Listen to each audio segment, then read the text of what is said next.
Y comenzamos.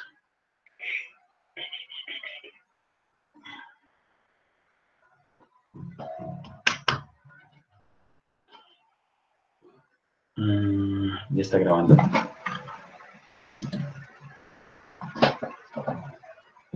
Bueno, vamos a comenzar con la oración porque así Juan Sebastián Cubides tiene que acceder de nuevo porque... Ah, no, entró por otro correo. Listo. Bueno, vamos a comenzar pues la clase, entonces comencemos pues encomendándonos a Dios, porque es más prudente así. Entonces, in nomine Patri et Filii et Spiritus Sancti. Amén. Ave María, gracia plena, Dominus tecum, benedicta tu mulieribus et benedictus fructus ventris tui, Iesus.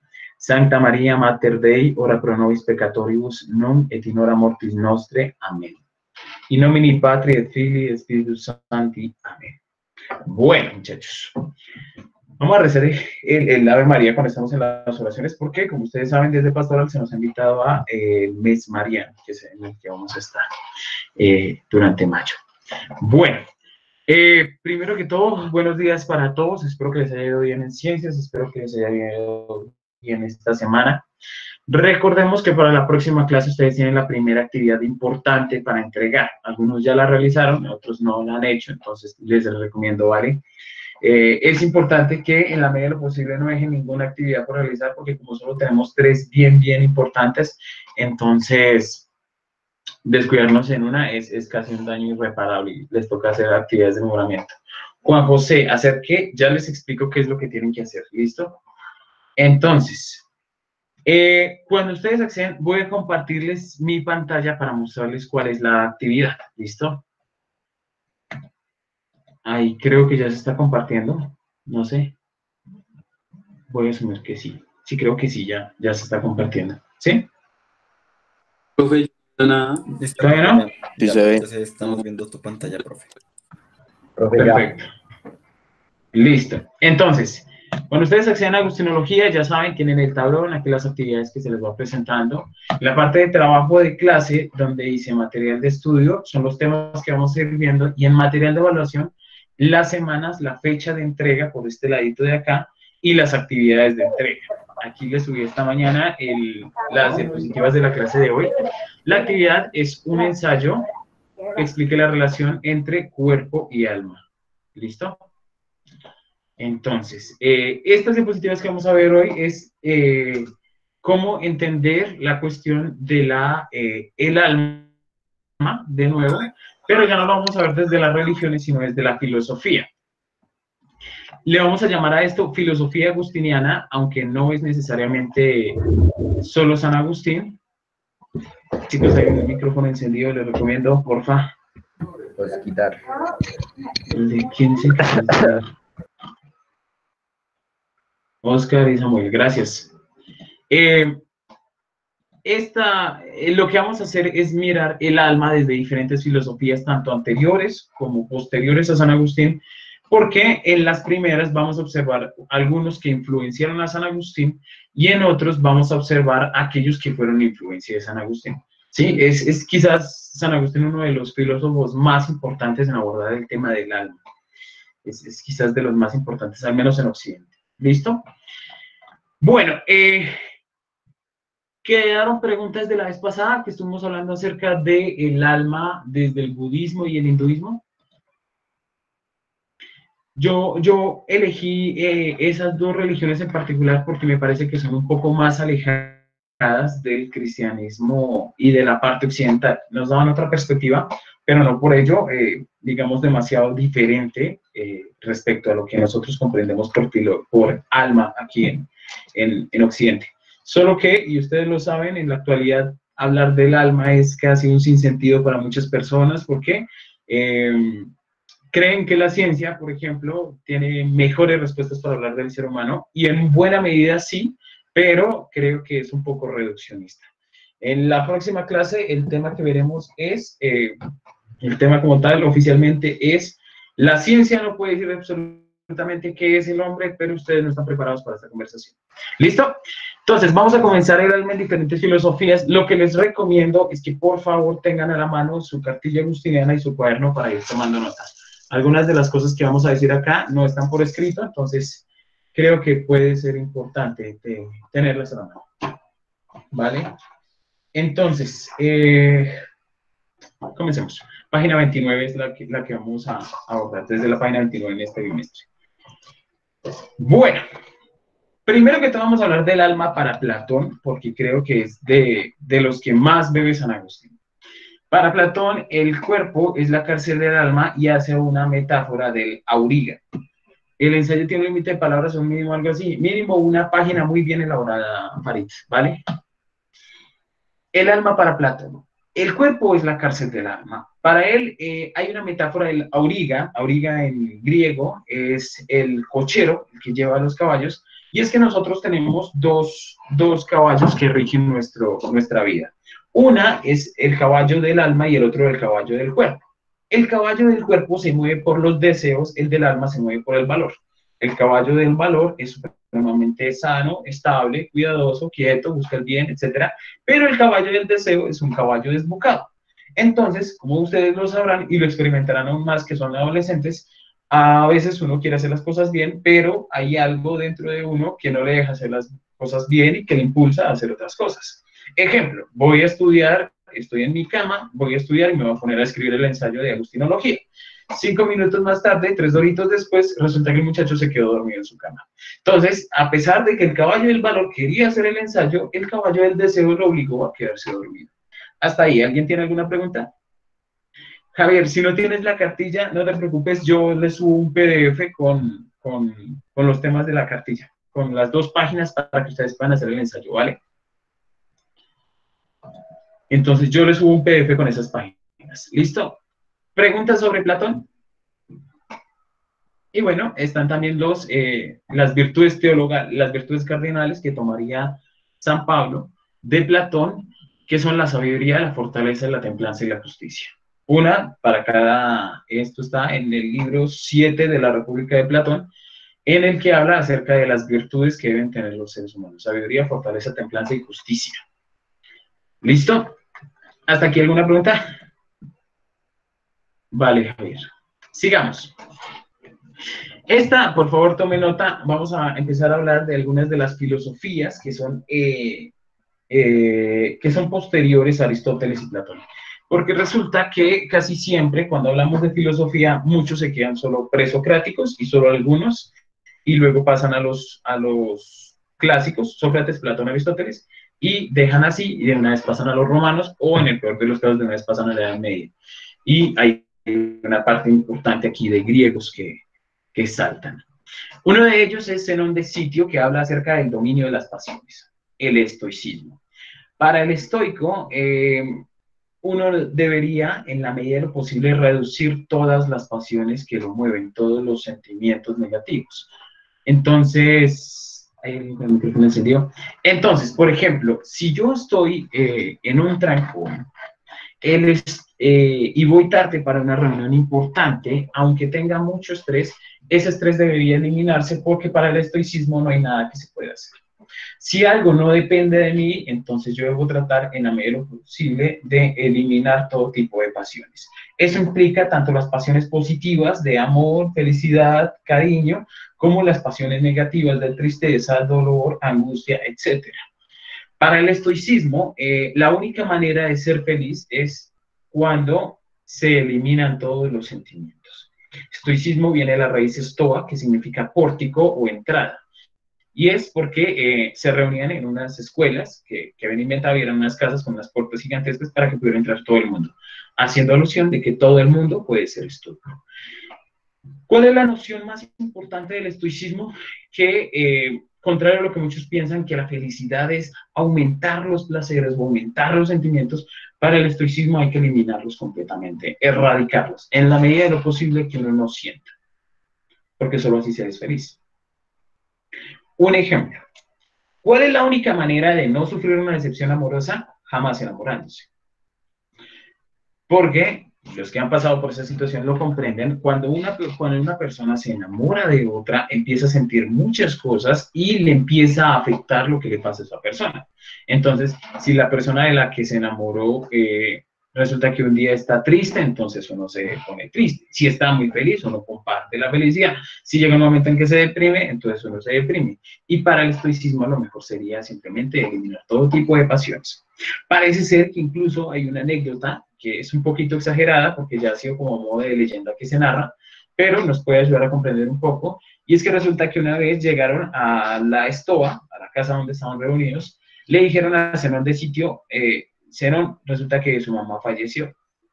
Entonces él dice como, pues, no me puedo alegrar porque es mi mamá y falleció, pero en el fondo, pues, ya está viejita, ya no va a sufrir más, el mundo no es tan chévere como parece, no sé cómo sentirme, entonces lo mejor es simplemente no sentir nada y continúo con su clase. Vuelve y juega, es una cuestión muy trascendente, muy radical, pero nos puede ayudar a comprender más o menos qué era lo que pretendía el estoicismo. Para ello se necesita entonces la formación del carácter y la comprensión de la realidad. En la medida en que si yo soy una persona más estable, es más difícil que me afecten las cosas, tanto el dolor como la alegría de otras personas. El estoico es el típico poker face, que no tiene mayor expresión en su rostro. Preguntas de aquí, o sea, ¿sería dejar la humanidad de uno a un lado? Sí, no tanto la humanidad, Mateo, sino la dimensión, digamos, de los sentimientos, de todos sentimientos. Entonces, es abandonar ese tipo de cosas porque son las más negativas. Lo mejor es simplemente buscar la tranquilidad, estar muy fresco y alejado de todo tipo de sentimientos. Para el estoicismo, la cuestión principal es que el mundo es muy grande, la naturaleza es muy grande y siempre nosotros somos pequeños. Uno tiene dos opciones, ponerse triste o deprimirse porque el mundo no está funcionando como yo quiero, o simplemente pensar que el mundo ya tiene un camino dibujado, yo solamente soy una leve partícula que dura un tiempo muy corto en ese mundo y tratar de cambiarlo es algo ridículo. Entonces lo mejor es dejarse llevar por la corriente, ser uno con el universo. Más o menos. Profe, una duda. Si la felicidad cuenta como un sentimiento y el estoicismo de la felicidad se quiere no sentir nada, ¿qué pasaría? Juan Ángel, el sentimiento, la felicidad es un sentimiento y también ella debe erradicarse. La felicidad verdadera no es estar alegre, que es lo que piensa la gente, sino estar tranquilo, estar ataráxico, abandonado, ser apático, ese es el término. Apatía viene de dos términos, que es a, un prefijo que significa no, y patos, que en griego significa pasión, sentir, es del mismo lugar de padecer, de un elemento patológico, es decir, algo que nos afecte. Entonces, apatía es alejarse de todo tipo de sentimientos. Ser apático es la verdadera felicidad para ellos. ¿Eso sería perder la humanidad, Juan David? Sí, o llegar al punto más alto de la humanidad, que es alejarse de todos los sentimientos, que es lo que afecta a toda la humanidad. ¿Estaríamos eliminando aquello que nos caracteriza como humanos? Seguramente, seguramente, porque precisamente esa condición humana de estar sintiendo mucho, de estar sintiendo preocupación, etcétera, etcétera, es la que nos impide ser felices, felices en el término de apatía, ¿vale? ¿La vida para los estoicos sería aburrida? No, todo lo contrario. Sería algo así como, ¿han visto el meme de Homero Simpson cuando está acostado diciendo todos son estúpidos menos yo? Así, más o menos. Sería llegar a un punto de indiferencia y apatía extrema, ¿no? Exacto. No extrema, sino ideal, la más alta. Es buscar llegar hasta allá. ¿Listo? Bien, continúo. ¿Ahí me están escuchando bien? ¿Todo se escucha bien? ¿Se comprende más o menos? ¿Está siendo demasiado aburrido? Sí. Vale. Hedonismo. Vamos a hablar acerca de la otra cara de la moneda. Para los hedonistas, como Aristipo de Cirene, la cuestión de la verdadera felicidad es buscar tanto placer como sea posible. No solamente placer sexual, como se ha querido entender hoy en día, tal es un hedonista porque se acuesta con todo el mundo, no, sino encontrarle felicidad y gusto a todas las cosas. No se trata de querer las cosas, sino de disfrutarlas.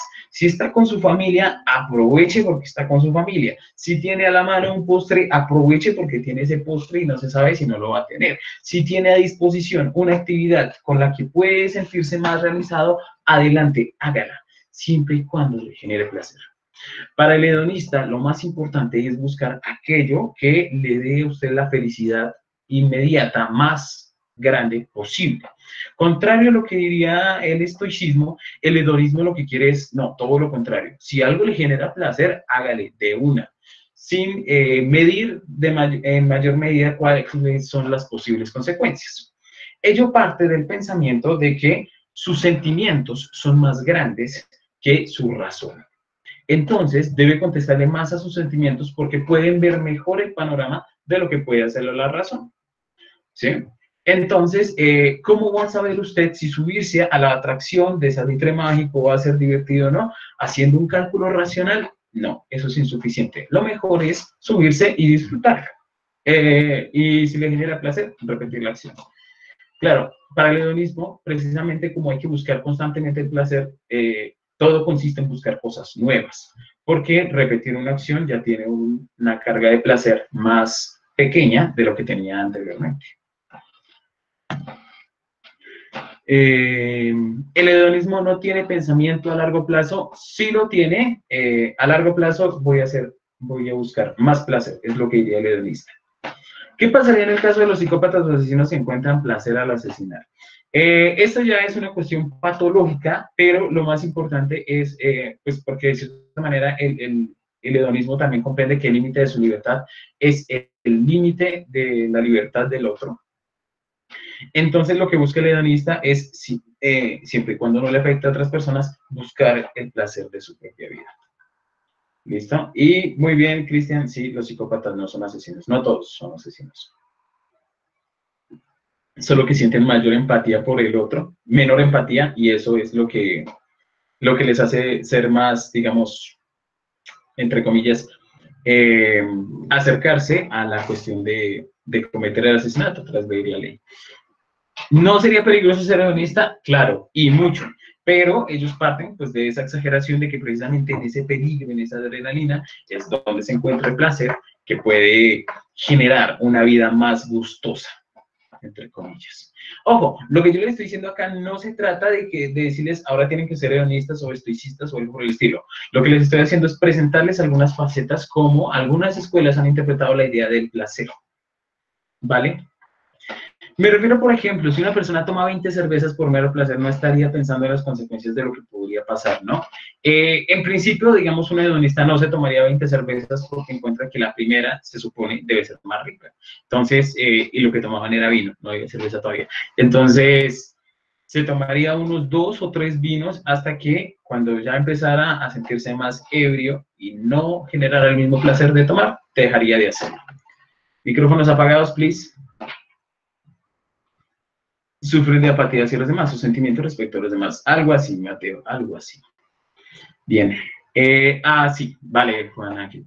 Sí, pero más o menos tendría que ser por ese lado. El hedonista lo que comprende es que, en ese caso, si esas 20 cervezas le generan placer, podría ponerse a beberlas porque es algo que le genera placer. Pero siempre y cuando piensa también que la repetición de una acción no es que genere más placer, sino al contrario, va disminuyendo su impacto. Sí, entonces, ya al otro día, después de tomarse unas 3 o 4 cervezas, preferiría más bien no tomar, sino dedicarse a otra actividad. ¿Vale? ¿Se va entendiendo, muchachos? ¿Más o menos? Ahí vamos, profe, ahí vamos. Vale, pues, listo. Sigamos. Tenemos una tercera escuela antigua y es el epicureísmo. Micrófonos apagados, please. Thank you so much. Bien. Samuel, gracias. Bien.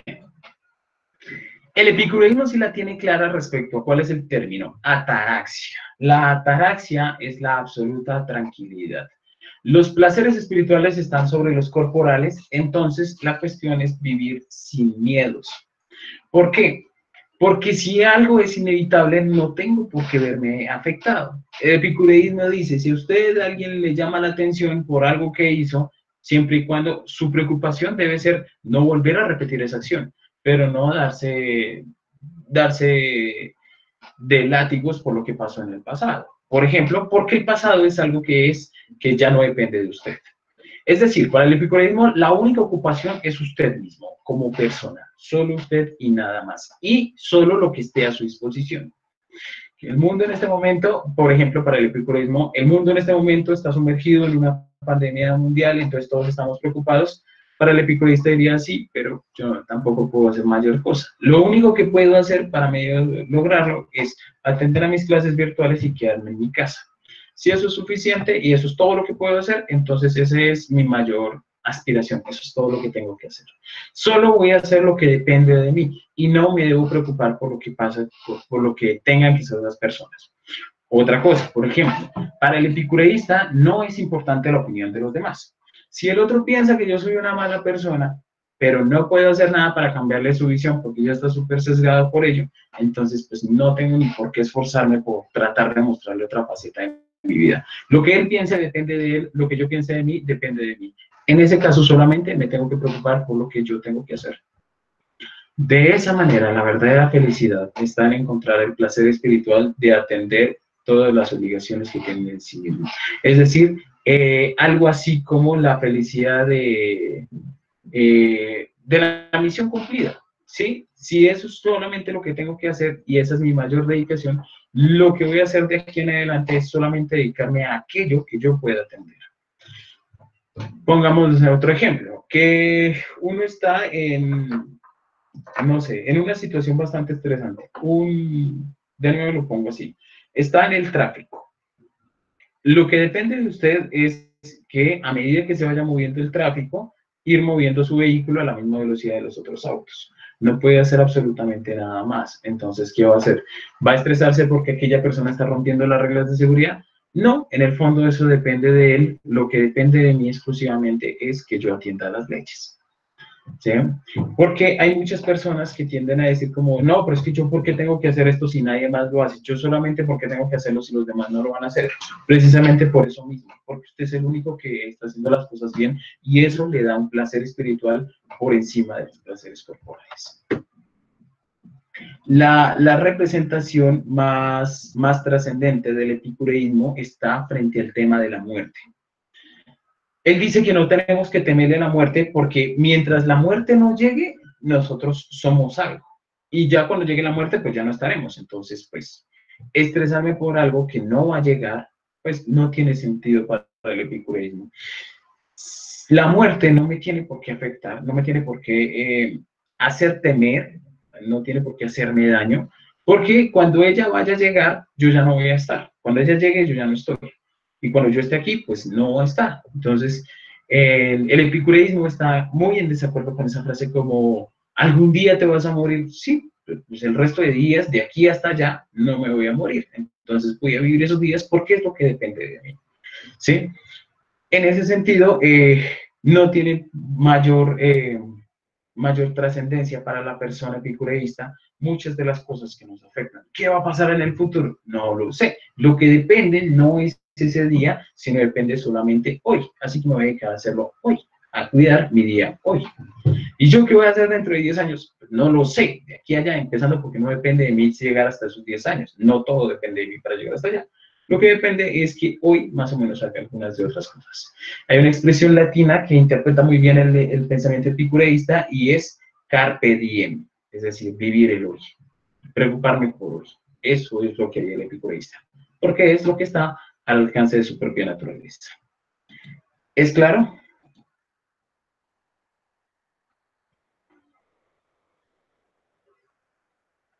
Perfecto.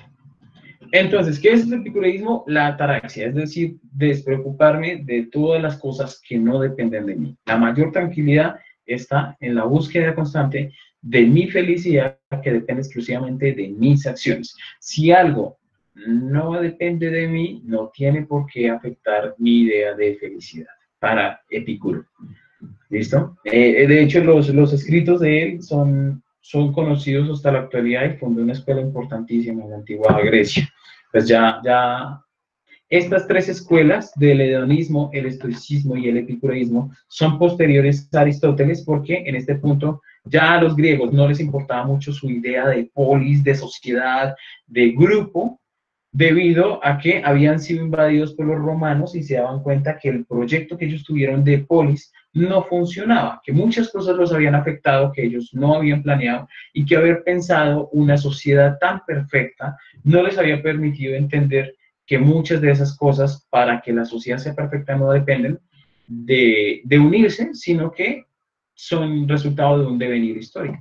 Entonces, lo mejor es tratar de alejarse un poco de esos ideales y preocuparse más por la vida actual del hoy para buscar estar tranquilo, para buscar la mayor felicidad, ya no en la realización de la sociedad, sino en la propia individualidad. Más o menos son la escuela de la madurez de los hijos. ¿Listo? Bien. Sigamos. Creo que esta imagen ya es algo conocida por ustedes. Escucho una o dos opiniones al respecto.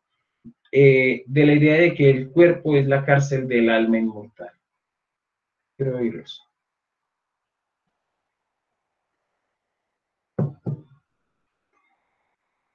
¿Es el cuerpo la cárcel del alma?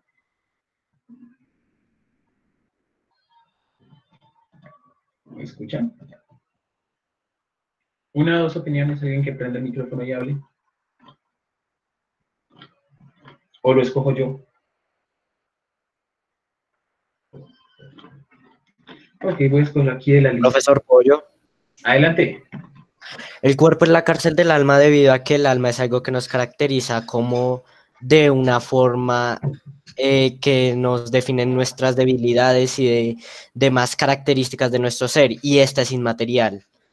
Pero ¿qué es lo que pasa? Como el cuerpo es material, el alma se ve represada en el cuerpo.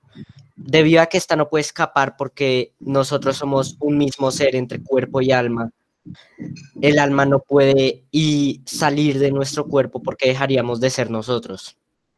Muy bien, Mateo, muy bien. Entonces, ¿tú estás de acuerdo con la expresión de que el cuerpo es la cárcel del alma? Sí. Sí, señor. Muy bien. María Fernanda, te escucho. Yo no estoy de acuerdo con que el cuerpo es la cárcel del alma.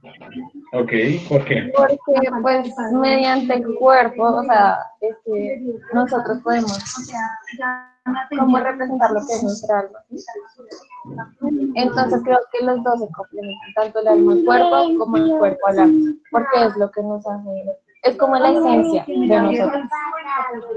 Vale, muy bien, muy bien. Ambas opiniones son bastante válidas. Cualquiera de las dos opiniones es absolutamente válida. Vamos a observar qué es lo que piensan estos historiadores y cada quien, como siempre, asume con libertad qué es lo que piensa. ¿Listo? Le da oportunidad de experimentar la vida de un mortal, lo cual le da una experiencia nueva. Puede ser, Cristian, muy buena, Cristian Cifuentes, muy buen aporte. Listo, vamos a observar qué es lo que piensan los filósofos respecto a esta idea de que el cuerpo es la cárcel del alma. Primero que todo vamos a hablar acerca de Aristóteles, y para Aristóteles la cuestión de el alma es comprendida como una realización de la comprensión de aquello que posee la posibilidad de ser realizado. En otras palabras, el alma es la psiquis, todo lo que tenga que ver con la psicología, el pensamiento, todas las cosas que nos permite lograr el sistema nervioso. Y como se dan cuenta, el sistema nervioso es donde podríamos hallar científicamente el alma, porque es aquel lugar donde parte de las sensaciones corporales, pero también tiene una serie de ejercicios en los que, por ejemplo, hay procesos cerebrales en los que la información se convierte y pasa de un estado físico, de un estado de una corriente eléctrica, y por las dendritas de las neuronas se genera todo un proceso para asimilar ese tipo de información, algo que es muy raro y que no hemos podido lograr porque es un proceso que pasa de física a química, ¿sí? Entonces, para Aristóteles, lo que es el alma es aquel lugar donde se halla el sistema nervioso del cerebro. Todas las acciones cerebrales que podamos realizar son las que provienen del alma. Así, como les había hablado, para Aristóteles hay tres tipos de alma, que son el alma vegetativa, que son estrictamente sensoriales y de movimiento, la sensitiva, que también tienen los animales, que implican deseo, imaginación y memoria, y la racional, que es aquella que se acerca al conocimiento de la verdad. La racional es exclusiva del hombre, ¿vale? Pero también en él está el alma sensitiva y el alma vegetativa. No que haya tres tipos de alma, sino una sola alma que es capaz de tener tanto las nociones sensitivas y vegetativas como las nociones racionales. ¿Listo? Ese es Aristóteles. Y por acá tenemos el alma en la modernidad. Estos son algunos de los filósofos que tienen sí o sí relación con lo que dijo San Agustín. Para Descartes, por ejemplo, el alma es una cosa pensante respecto a una cosa que no piensa, que es el cuerpo. Spinoza, se escribe sin E, pero bueno, habla acerca del alma como un atributo o un modo de la sustancia divina, es decir, Dios se desarrolla por medio del cuerpo. Leibniz pensaba en la mónada, es decir, una unidad mínima de pensamiento, etcétera, etcétera. Y bueno, tenemos otros filósofos, pero el tiempo no me da, entonces podríamos quedarnos cada uno con, dar una clase de cada uno de ellos, pero el tiempo no me da porque creo que se acaba la clase en 10 minutos. Entonces vamos a pasar de una vez al alma para San Agustín. Para San Agustín, el cuerpo y el alma forman al individuo. Ambos tienen formas diferentes de sufrimiento y por el cuerpo es que conocemos las razones más profundas del alma. En otras palabras, ¿es importante el cuerpo? Claro que sí. Y Agustín es el primero que propone que cuerpo y alma tienen una igualdad. ¿Por qué? Porque es gracias al cuerpo que el alma puede desarrollarse y a la vez gracias al alma que el cuerpo tiene posibilidades de llegar a algo más alto, ¿vale? ¿Cómo podemos ver ello? Un ejemplo. Es imposible llegar a algo tan grande en el alma como pensar con el estómago vacío. Entonces, si uno necesita pensar, tiene que comer. Por ende, el cuerpo, ayudar al cuerpo, implica también ayudar al alma. Y otra cosa, ¿cómo puedo, en el mismo sentido, hacer que mi cuerpo esté bien? Pues racionalmente empiezo a hacer el ejercicio de decir, no tengo que comer tantos dulces, sino comer cosas sanas para mi cuerpo, y así es como el alma ayuda a que el cuerpo se alimente mejor. Entonces, solamente en la coordinación absoluta del alma y el cuerpo es que se encuentra la felicidad del hombre. En comprender que es una unidad, no dos cosas separadas.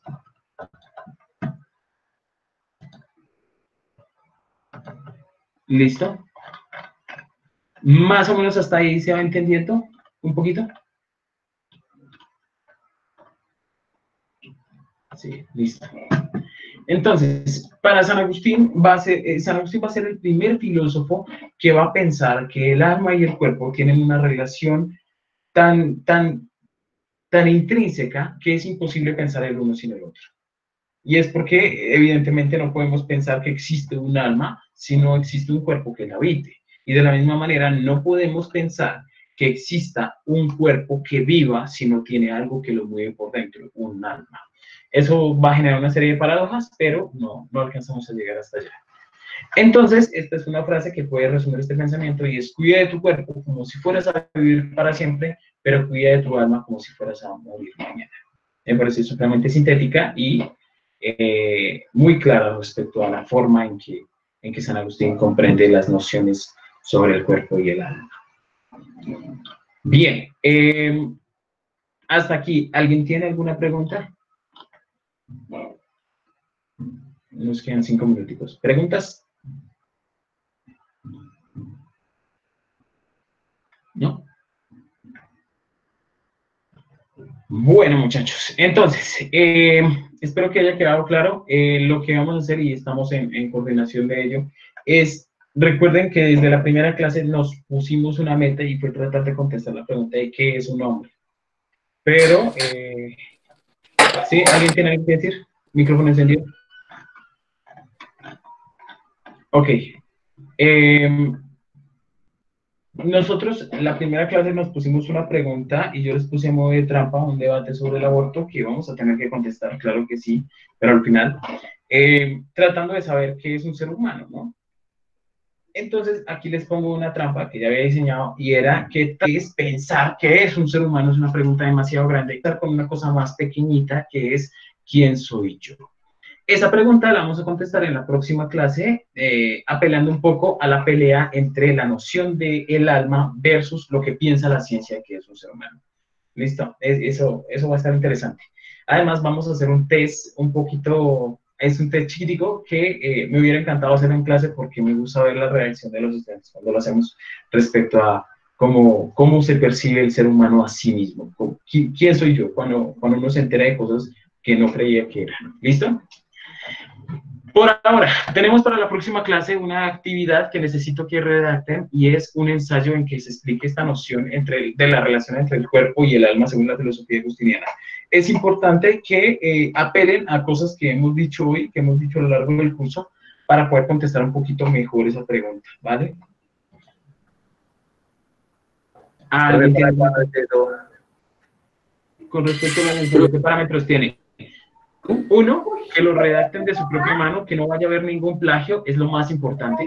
Un plagio, y créanme que yo tomo medidas y tomo medidas fuertes, porque eso es un insulto para ustedes y para mí. Dos, una página de extensión, solamente una página de extensión. Y tres, que se exprese claramente qué es lo que usted quiere decir. El resto no vamos a poner mayores leyes porque no los he puesto a escribir así como en forma, entonces primero necesitamos saber qué es lo que piensan. Ya después le vamos dando un poquito de forma a eso.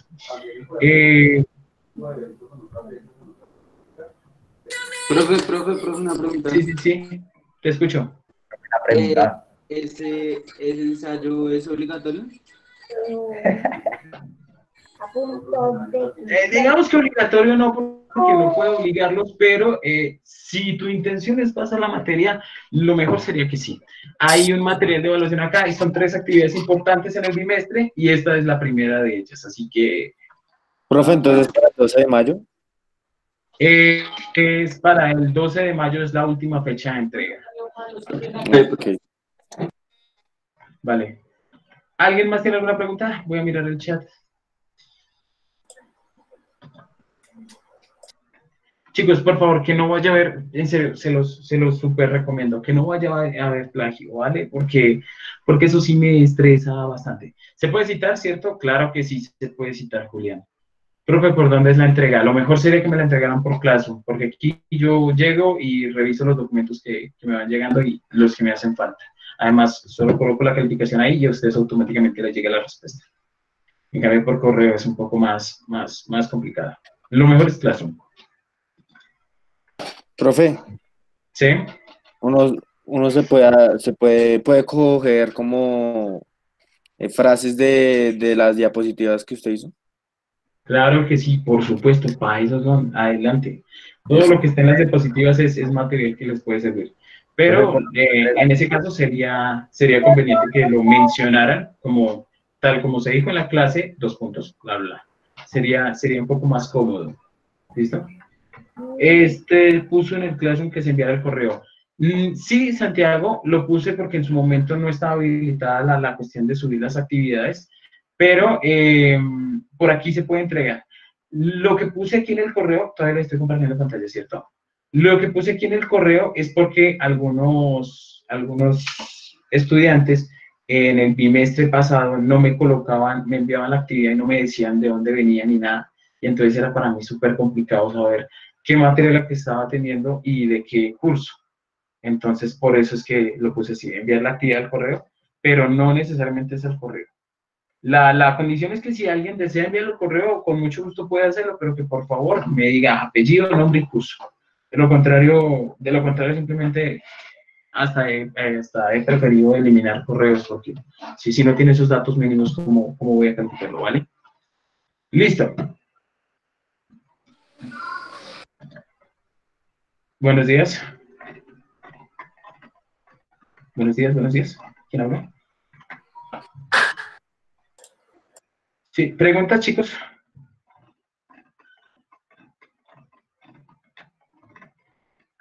Listo, muchachos. Entonces, creo que así quedamos. Cualquier duda, por favor, me la comunican.